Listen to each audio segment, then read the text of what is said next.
Olá, pessoal. Bom, eu vou comentar aqui essa proposta número 1, muito com base nas dúvidas que me chegam sobre como desenvolver uma redação, uma dissertação argumentativa, melhor dizendo, tá? Para concurso público. Então vamos lá, olha só. Primeira questão que a gente tem que prestar atenção. Assim, as pessoas sempre me perguntam, Júnia, quantas linhas eu tenho que fazer na redação?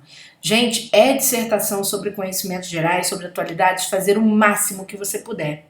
Se a gente tiver 30 linhas, então 29, 27, daí pra cima. Menos que isso, não, tá? Menos não. É muito complicado a banca pontuar pra você se você fizer uma redação de 25 linhas pra baixo. Muito complicado. Então o ideal é você escrever sempre mais e melhor. Como é que eu faço, professora, para não fugir ao tema? Muito raramente em concurso alguém vai fugir ao tema, é muito raro. Você tem que ter foco, tá? A banca te trouxe a questão, tenha foco para você realmente não fugir ao tema. Foco em quê? Nas palavras que a banca trouxe para você. Por exemplo, olha só para mostrar aqui, né? É raro, mas não é impossível não, tá? Veja que aqui a banca diz assim, ó, considerando os textos 1, 2, 3 motivadores, produz um texto dissertativo explicando que outros desafios, então são desafios, precisam ser superados para que haja, de fato, desenvolvimento socioeconômico no Brasil. Então, quais são os outros desafios? Ora, então eu tenho que pensar o que eu preciso mudar, o desafio que eu preciso vencer. Tranquilo? Então, às vezes, a pessoa está fazendo a redação, ela se distrai, em vez de ela falar de desafios, ela está falando o tempo inteiro de soluções. Mas espera aí, a solução tem que aparecer depois que eu falo dos desafios, concorda? Então tem que tomar cuidado com isso. Ou senão a pessoa fica falando o que tem de bom no campo do desenvolvimento econômico, o que já alcançou, ao passo que o texto quer que você trabalhe os desafios, ou seja, aquilo que ainda não foi contornado. Aí temos que tomar cuidado, porque é o mesmo problema, tá certo? Então eu tenho que ver o que eu preciso vencer e não o que já está posto, tá certo? Que está vencido. Então o cuidado para não fugir ao tema, ele parte exatamente disso, você prestar atenção ao que a banca está te pedindo, tá? Tem um tipo de tema que se aparecer na prova vocês têm que estar muito espertos com isso, que é o que acontece quando a banca propõe a vocês, por exemplo, para que vocês trabalhem mecanismos de solução. Isso é muito comum. Aí os alunos erram a mão, mas erram a mão mesmo. Eu vou explicar. Vamos supor que a banca fale assim para você, ó, como combater, né? Como combater a pobreza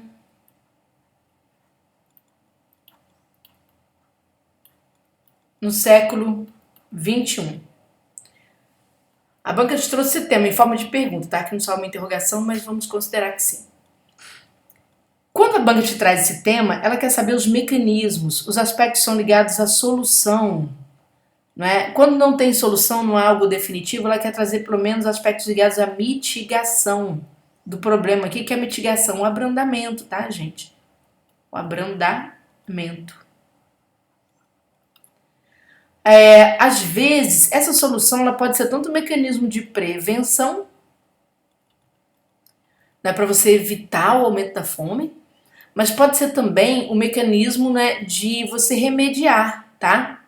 Aqui uma remediação. Você combater aquilo que já está posto, por exemplo, oferecer renda básica, renda mínima, não é? E tal. Então pode ser isso também. Quando a banca fala como combater a pobreza no século XXI, muita gente vai trabalhar as causas da pobreza. E aí que está o problema. Muita gente ela fica nesse ponto aqui, as causas, as consequências, que são os efeitos. E ocupa a redação quase toda com isso. À medida que você vai só falando de causas e essas causas não têm solução, porque sim, você pode falar de uma causa. Olha, a pobreza é causada, não é, pela a concentração de renda, vamos supor, não é? Ela tem como uma de suas causas a concentração de renda. E aí você já oferece solução contra aquela concentração de renda, falando que tem que tributar os mais ricos, por exemplo. Aí você sim está trabalhando no sistema de causa e solução, você está aqui na área de combate, tá bom? Mas se você ficar falando só das causas, dos efeitos que a pobreza gera, à medida que você vai só trabalhando isso, o que a banca vai fazendo? Ela vai punindo você por uma fuga parcial ao tema. Quando não é total, é parcial, ela vai tirando muitos pontos, tá bom? Então, geralmente, quando os temas são de solução, de caráter mitigatório, o que acontece? Os alunos erram. Aí vocês têm que ficar bem atentos, tá, gente? Então, quando a banca estiver te cobrando como combater alguma coisa, como solucionar alguma coisa, você pode até trabalhar alguma causa ou outra, mas a sua redação tem que concentrar desde o início, desde a introdução, tem que concentrar um sistema de combate àquela situação que a banca propôs, tá bom? Então, esse é o primeiro dado. Como faço para não errar a tipologia textual prevista? Muito bom. É o que o pessoal, às vezes a gente comenta, olha, errou tipologia aí na correção, não é? Isso é apontado e o candidato não sabe muito bem e tal. Primeira questão que você tem que entender é o seguinte: o que é dissertar? Dissertar é explicar. Explicar, esclarecer. Dissertar é como dar uma aula, tá, pessoal? O que eu estou fazendo aqui, explicando, esclarecendo. Para a gente chegar a um nível de um esclarecimento, a gente traz o assunto, que é o chamado tópico frasal, né? Você apresenta o assunto, né? Tá ali naquele parágrafo, o tópico frasal, e você vai em busca do esclarecimento. Então você vai ampliar a ideia, tá? Você vai ampliar essa ideia. Ou seja, você vai caminhar para o esclarecimento. E o esclarecimento, ele está muito associado a quê? Às vezes a você trazer uma aplicação prática daquilo. Existe lá uma coisa tão teórica, mas você consegue jogar para a vida prática. Por isso que a ampliação da ideia, junto com exemplos, ajuda você a fundamentar muito bem a redação, tá? Aqui tá cortado por causa do vídeo, tá bom? Mas tem exemplos aqui. Ajuda você a fundamentar bem a redação. Você entrega a dissertação no nível que a banca espera, porque você está o tempo inteiro trabalhando esclarecimento, certo? Quando você vai, aí vem aqui, ó. Quando você vai para o passado, você concentra a sua redação no passado, você não está me esclarecendo nada. Você está contando uma história. Então não existe aqui um conhecimento sendo repassado. Você está me contando uma história. A dissertação é o conhecimento do presente. Do presente para o futuro. Certo? Então, o que acontece com a redação?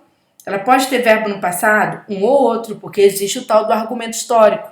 Quando sim, você olha para o passado e fala, olha, isso já aconteceu no passado, tá? É tal período da história, não é?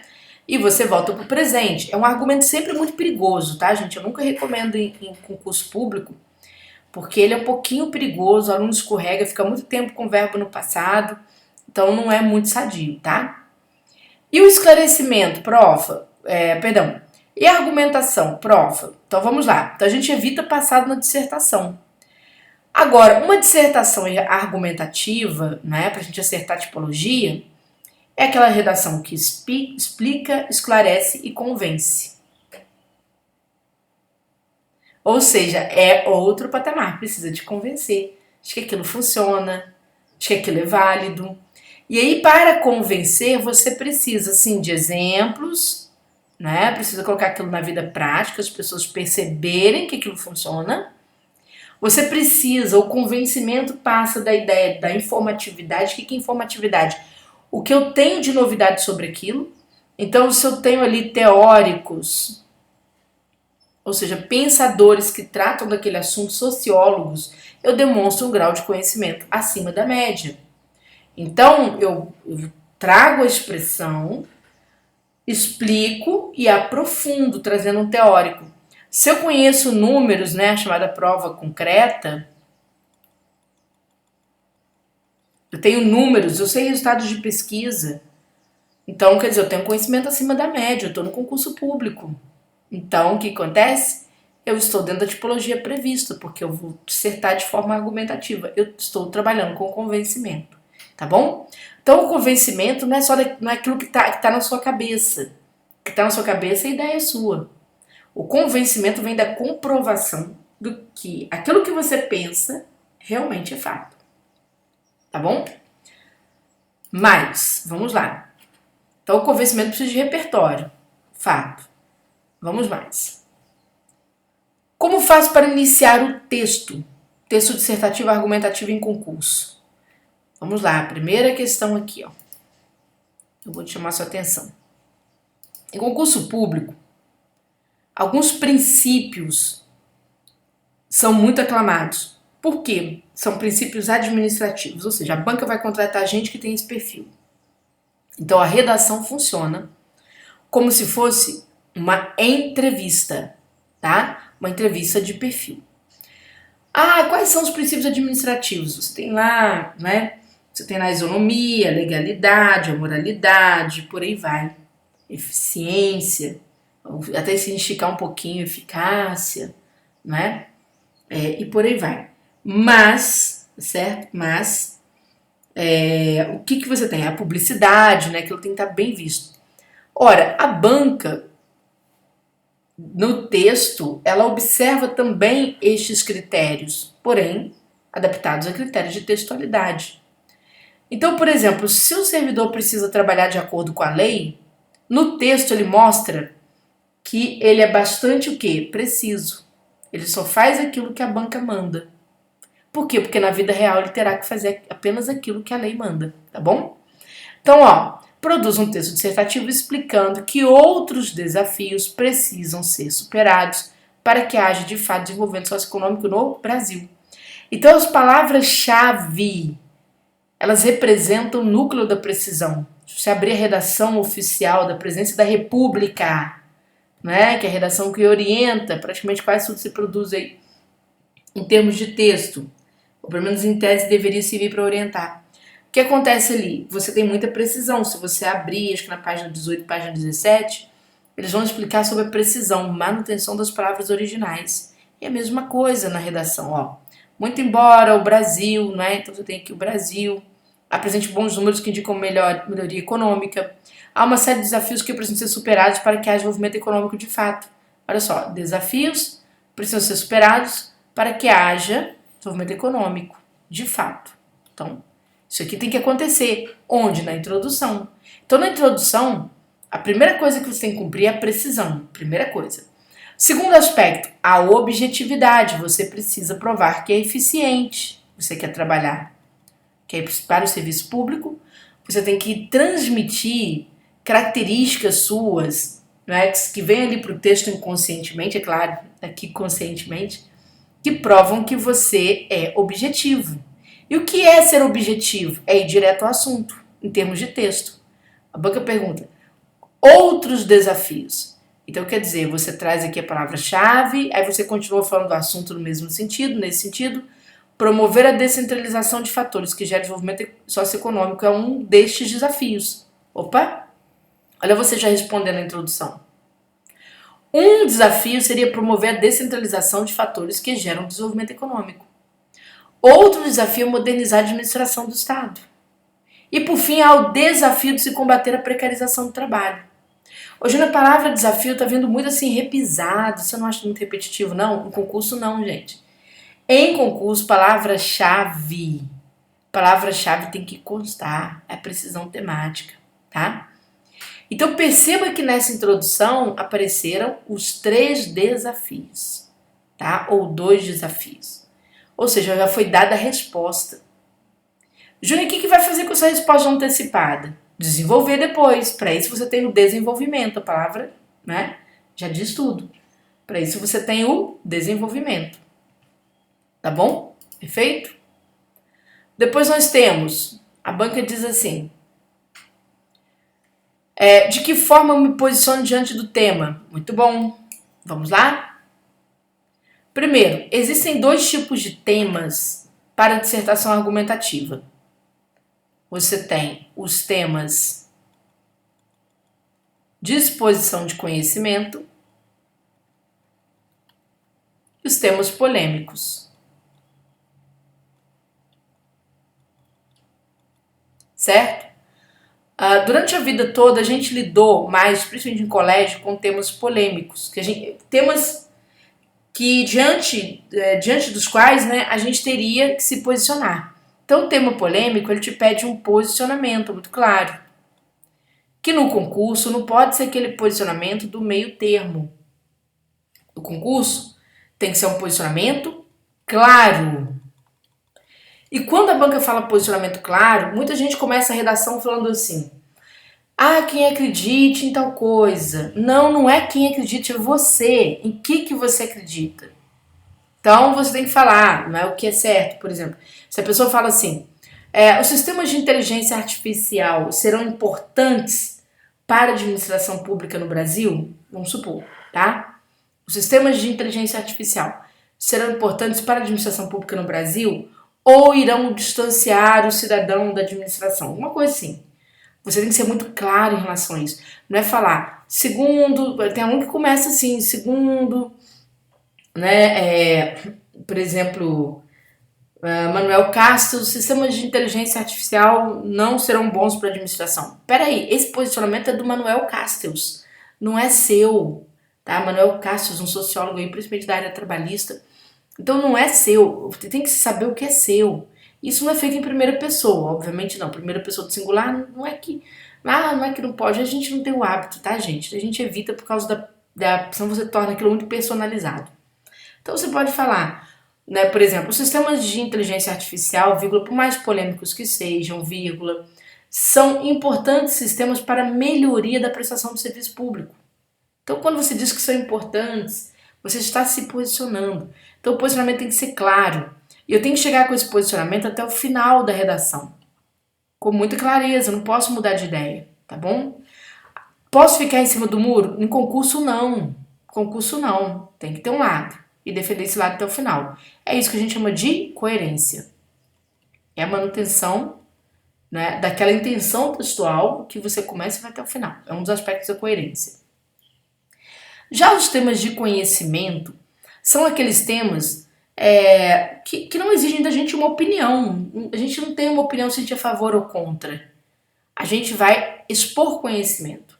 Então, por exemplo, quando a banca me pergunta, né, que é o caso disso aqui, ó, né, esse tema aqui, a banca me diz assim, explicando que outros desafios precisam ser superados para que haja de fato desenvolvimento econômico. Aí eu tenho meu rol de desafios. Meu primeiro desafio seria o quê? Descentralizar fatores que geram desenvolvimento econômico. Modernizar a administração do Estado. E combater a precarização do trabalho. Quando eu exponho os meus desafios, eu exponho meus pontos de vista. Porque é aquilo que eu considero mais importante do que qualquer outra coisa que tá, né? De repente, meu concorrente vai ter outra ideia, é o ponto de vista dele. Então, quando é uma defesa de ponto de vista, ela pode ser polêmica, que realmente você adota um lado e vai até o final, ou ela pode ser mais geral, tá? Então, ela pode ter um caráter assim de recorte temático, que aí você, pelo seu grau de informatividade, ou seja, seu grau de conhecimento, você vai aprofundar ou não, tá bom? E aí, outra dúvida.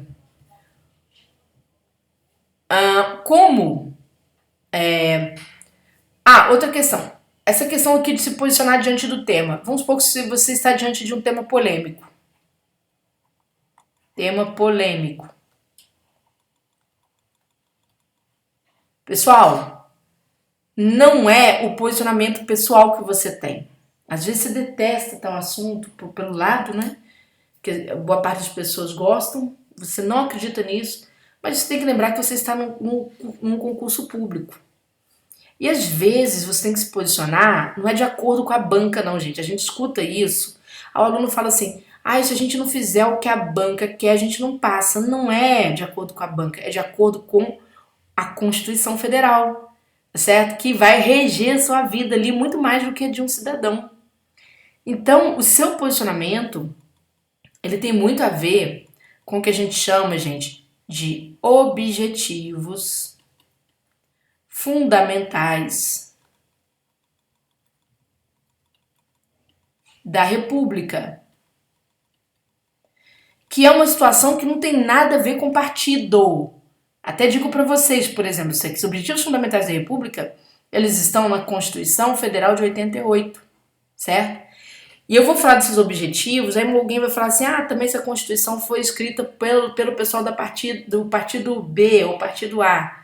Eu vou falar, faça uma pesquisa, muito simples no Google para saber como o pessoal do partido que às vezes as pessoas estão pensando votou a Constituição de 88, tá? Você vai se assustar. Não votou essa Constituição porque quis, não apoiou, teve que votar por causa da situação e tal, não é porque era melhor do que nada, mas não votou essa Constituição porque acha que essa Constituição, por mais que ela seja considerada Constituição cidadã, periquito papagaio, ela daria muito trabalho, tanto que dá, tem que ficar criando um monte de lei infraconstitucional para cobrir os buracos dela, tá certo? Então, antes de você chegar a essa conclusão de que quem apoiou a Constituição de 88 era a galera, tá certo? Vou falar o nome, a galera da esquerda, né? Então, muita gente acha que está associada a isso. Não, objetivos fundamentais da República, se você quer ser servidor público, você tem que saber. E você precisa fazer uma redação nesse sentido. Eu, como professor, eu tenho que te avisar disso, independente do que o teu problema com o aluno não é um problema meu, certo? Então, não é uma questão. A minha questão é o que a vaga exige. Então, publicamente, eu tenho que adotar essa questão, esse ponto de vista. Então, gente, quando eu chego ao artigo 3º da Constituição Federal, e eu não estou trabalhando com o artigo que eu escolhi, por exemplo, eu pegar o artigo 5º, ele é enorme, eu posso ali pegar uma série de direitos fundamentais e sair defendendo todos eles. Mas olha só, as instituições e os poderes são republicanos, tá lá no artigo 2º da Constituição, né, a divisão dos poderes. E aí o artigo 3º da Constituição da República vai falar sobre os objetivos fundamentais da República. Eles são importantíssimos para eu escolher um lado na redação. Porque se são objetivos da República e eu quero ser servidor ou servidora de uma instituição republicana, de um poder republicano, eu tenho que mostrar na redação essa competência. Eu não posso chegar à redação com uma cabeça, por exemplo, de iniciativa privada tão somente.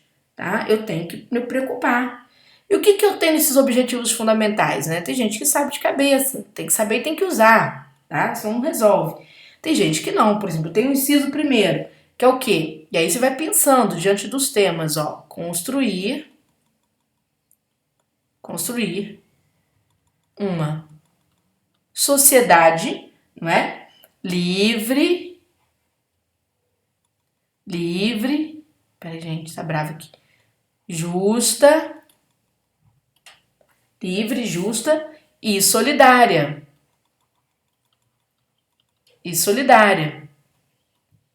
Quem tá dizendo isso? A Júnia? Não, tá lá na Constituição. E o objetivo é aquilo que a República visa, gente. No seu aperfeiçoamento, ela visa alcançar aquilo. Então, se chama objetivo, tá bom? Então, é construir uma sociedade livre, justa e solidária, certo? E o que isso implica? Olha, se eu estiver diante de um tema muito polêmico, cotas raciais em concurso público, né? Em 2023 a gente teve ampliação dessas cotas, entrando, por exemplo, o grupo dos quilombolas, né? Muita gente não gosta do sistema de cotas, mas está fazendo concurso. Veio uma redação sobre isso. O que você vai falar? Você vai descer além do sistema de cotas? Ora, não é o que você pensa, é o que a administração precisa, é o que o poder judiciário precisa, não é? É o que o poder legislativo precisa. Então você tem que pensar, peraí, construindo uma cidade livre, justa e solidária, se eu descer além do sistema de cotas, eu estou perdendo essa ideia de eu ser solidário, né, com as pessoas pretas e pardas, né, cujos ancestrais sofreram muito aqui. Eu estou reduzindo a chance de liberdade dessas pessoas. Se a gente pegar o conceito de pobreza, segundo o economista Amartya Sen, que é a capacidade de liberdade, né? A pobreza é medida pela capacidade de liberdade, aquilo que eu posso fazer para ser livre, tipo, quero ir hoje a uma festa. Se eu sou rica, eu vou à festa, não tenho que trabalhar, certo? Eu vou à festa. Quanto mais pobre eu for, menos chance eu tenho, porque aí eu vou pegar aqueles empregos, né, que são mais difíceis de repente, tá? Não posso ir. E mesmo que eu seja de classe média, sou médica, professora, preciso trabalhar à noite, lascou. Eu não tenho essa capacidade de liberdade, certo? Então eu perco um pouco a minha ideia de liberdade. E aí eu estou numa sociedade que nem sempre é justa, tá bom? Então tem que tomar um cuidado com o que você vai fazer no teu posicionamento, tá? Recomendo ali a leitura do artigo 3º da Constituição para que você se posicione de forma coerente. Qual é a melhor estrutura para a dissertação? Gente, dissertação precisa ter introdução. Essa introdução precisa ser precisa e objetiva. Precisa retomar de itens do tema, né? Objetiva resposta ao tema de forma imediata. No desenvolvimento, né? Aqui na objetividade você trabalhou com argumentos quando você apresentou isso na introdução. Só que o argumento ele está o quê? Ele está resumido. O que você vai fazer no desenvolvimento? Desenvolver seus argumentos. Um, dois argumentos ou três argumentos, tanto faz. Dois ou três, tá? Melhor dizendo, dois ou três argumentos. O importante é desenvolver. Ah, eu não tenho um terceiro argumento. Vai com dois, muito bem sólidos, muito bem esclarecidos. Então você vai desenvolver. E a conclusão, pessoal? Ora, a conclusão está diante de uma problemática. A solução para a tua problemática é o que mesmo? Republicana. Republicana. Vá montar uma conclusão que tem caráter republicano. Tá bom? Certinho? Tem caráter lá embasado nos objetivos fundamentais da República. Perfeito? Ok? Perdão, o que é coerência? Um pouquinho aqui. Aqui falou, qual a melhor estrutura para uma dissertação? Desenvolvimento, gente, terá tantos parágrafos quantos forem os argumentos que eu apresentei na introdução, tá? É isso. Como posso melhorar minha argumentação? Vamos lá. Primeiro, observando, né? Ou seja, você vai trazer o tópico frasal, que é a tua primeira ideia, vai ampliar esse tópico, ou seja, avançar um pouquinho, né? De que forma você pode ampliar? Trazendo, por exemplo, as causas dele, as consequências, né? Uma coisa ou outra, certo? Ou o mecanismo de soluções, né? Também na ampliação, você pode enriquecer, pode usar estratégias argumentativas. Essas estratégias argumentativas vão validar a sua opinião. Para validar, eu preciso de quê? Eu preciso de exemplos, eu preciso de teorias bem sustentadas, né? Teorias embasadas. Professora embasada só em pensador? Não, Constituição também, lei, tá? Lei, uma decisão jurisprudencial, você sabe, certo? Alguma coisa que você possa dar fundamentação. É claro você falar assim, segundo a Constituição, todos temos o direito à vida. Poxa, isso não é uma informatividade, né? Isso é um básico, tá bom? Procure trabalhar um pouco mais, certo? Professora, pode ser também os números de pesquisa? Sim, os números associados à pesquisa, resultados, mesmo que eu não saiba o número certinho, mas eu tenho uma boa noção, não é? Sei que aquele fenômeno está em tantos percentuais, aí, ok. Números. Pode ser fato histórico? Pode. Se você tiver muita segurança, pode ser o fato histórico. Porém, o fato histórico você precisa ter segurança dele e ele deve aparecer muito rapidinho na dissertação para não comprometer o campo, né, dessa tipologia. Prof, o que é coerência? Coerência é a capacidade do texto ser texto. Ou seja, tudo que harmoniza, que leva para o outro a minha mensagem de forma clara. Então a coerência é todo o processo de harmonização, escolha das palavras, uso da pontuação corretamente, né, para ficar bem claro o que eu quis dizer. Pontuação mal empregada, a pessoa, quem está lendo fica confuso, não é? Escolha das ideias, às vezes eu tenho um equilíbrio muito bom, eu tenho duas boas ideias, elas combinam, as ideias têm relação de causa e efeito, então elas estão alinhadas. Isso é coerência, tá?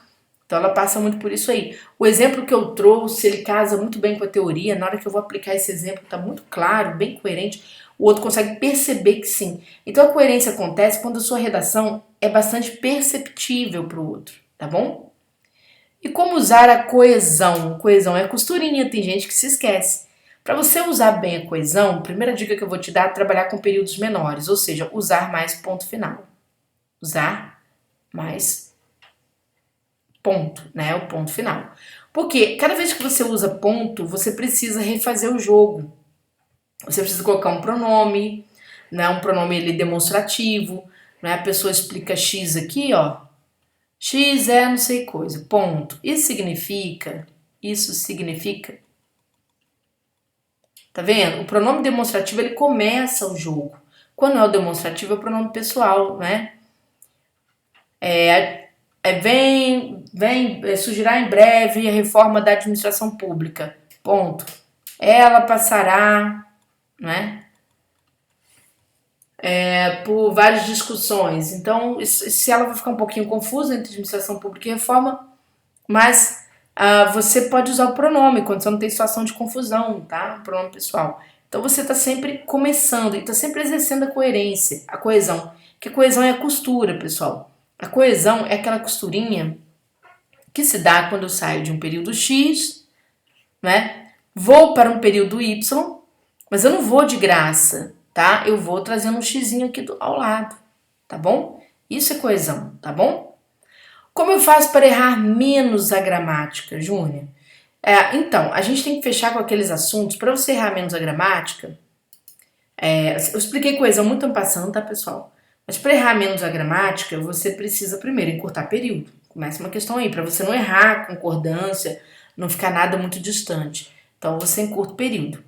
E aí, como é que você vai errar menos a gramática? Por exemplo, estudando um pouco mais a pontuação, né? Que tipo de pontuação, prof? Vem cá, que não é tudo, mas são alguns sistemas de pontuação que são interessantes, ó. Vamos lá. A pontuação dos adjuntos adverbiais, primeiramente, vírgula, nesse sentido, vírgula, além disso, vírgula, tá vendo? A pontuação de adjuntos adverbiais nós chamamos de conformidade, quando você se baseia em alguma coisa, você diz assim, ó. Segundo a lei de licitação,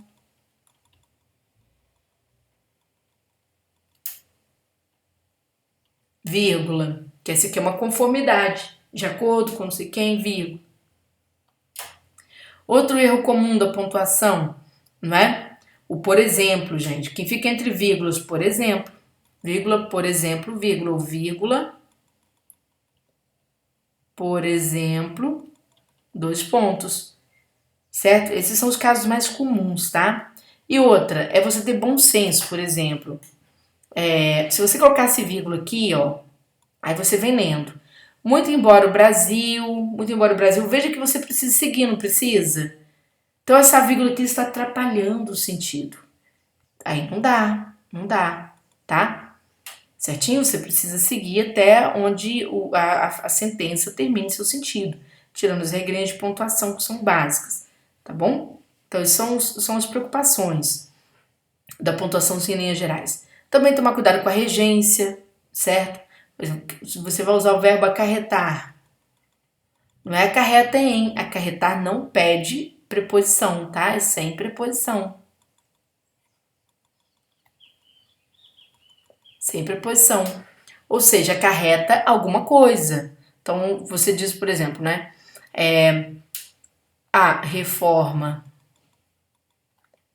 administrativa